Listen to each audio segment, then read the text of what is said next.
இன்னைக்கு என்ன சமையல் பார்க்கலாமா? கம்பல் இன்னைக்கு சண்டே இல்லையா? சண்டேனாலே நான்வெஜ்னாலே பிரியாணி. அதான் இல்லை, இன்னைக்கு பாதி கரெக்டாக பாதி இல்லை. நான்வெஜ் இருக்குது ஆனால் பிரியாணி இல்லை.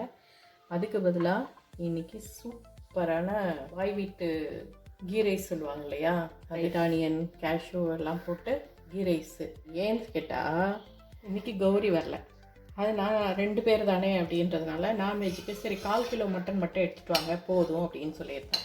1/4 கிலோ மட்டன் போய் கேட்டோடனையும் அவன் என்ன பண்ணிட்டான், ஒரு 6-7 பீஸ் போனை மட்டும் போட்டு மட்டனை கொடுத்துட்டான். அவ்வளோதான், போன் மட்டும்தான் இருக்குது, வேறு ஒன்றுமே இல்லைங்க.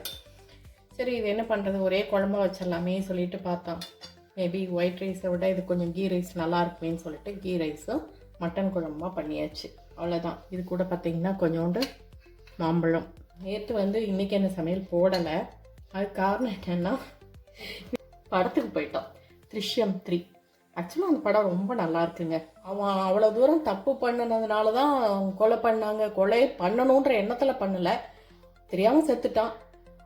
ஆனாலும் அந்த குடும்பத்தையும் அந்த பொண்ணையும் பழி வாங்கணுன்ற எண்ணத்தில் அவங்க பேரண்ட்ஸ் இருக்காங்க பார்த்தீங்களா. நம்ம பையன் தப்பு பண்ணினதுக்கான தண்டனை தானே கிடச்சிது, சரி ஓகே இதோட சரி விட்டுருவோம் அப்படின்னு இல்லாமல் அந்த குடும்பத்தையே பழி வாங்கணுன்ற எண்ணத்தோடையே ஃபாலோ பண்ணிட்டு போகிறது தான் அந்த கதை. என்ன சொல்ல வரேன் அப்படின்னா, இப்போ இந்த கோயம்புத்தூர் இன்சிடென்ட் பாருங்கள், 10 வயசு அந்த குழந்தைய எப்படி தான் அப்படி கொல்ல மனசு வந்துச்சுன்னே தெரியல. அவங்களாம் மனுஷ ஜென்மமே கிடையாது, மிருக ஜென்மங்க தான் அவங்கெல்லாம்.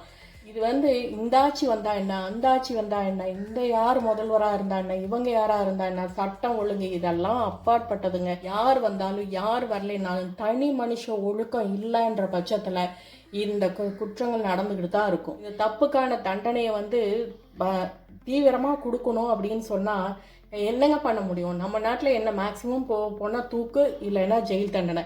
இதை தவிர வேறு என்ன பண்ண முடியுது?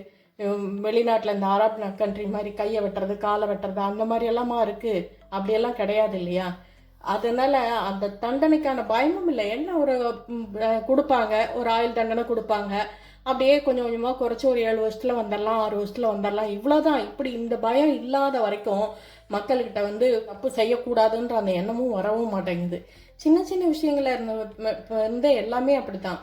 திருடனா பார்த்து திருந்தாவிட்டால் திருட்டை ஒழிக்க முடியாதுன்னு சும்மா சொல்லலைங்க, கண்டிப்பாக சொல்கிறேன். ஏன்னா பார்த்தவங்கெல்லாம் பையனுக்கு சின்ன வயசுலேருந்தே ஒழுக்கத்தையும் பொண்ணுங்க கிட்ட எப்படி பழகணுன்றதையும் திரும்ப திரும்ப திரும்ப திரும்ப சொல்லி கொடுங்க. அதே மாதிரி பொண்ணை பெற்றவங்கெல்லாம் அந்த பொண்ணுக்கு நல்லது எது கெட்டது எது, யார் கூப்பிட்டா போகணும் யார் கூப்பிட்டா போகக்கூடாது, எது குட் டச் எது பேட் டச்ன்றத முதல்ல நல்ல விதமாக சொல்லி கொடுங்க. சாக்லேட் கொடுத்ததுனால போயிடுச்சுன்றாங்க, எவ்வளோ இதுவாக இருக்குது பார்த்தீங்களா. அந்த குழந்தைக்கு ஒரு சாக்லேட் கொடுத்தா வாங்கக்கூடாதுன்றது கூட தெரியலை. 10 வயசு சின்ன, ரொம்ப ஒரு 5-6 வயசு கூட கிடையாது, 10 வயசு.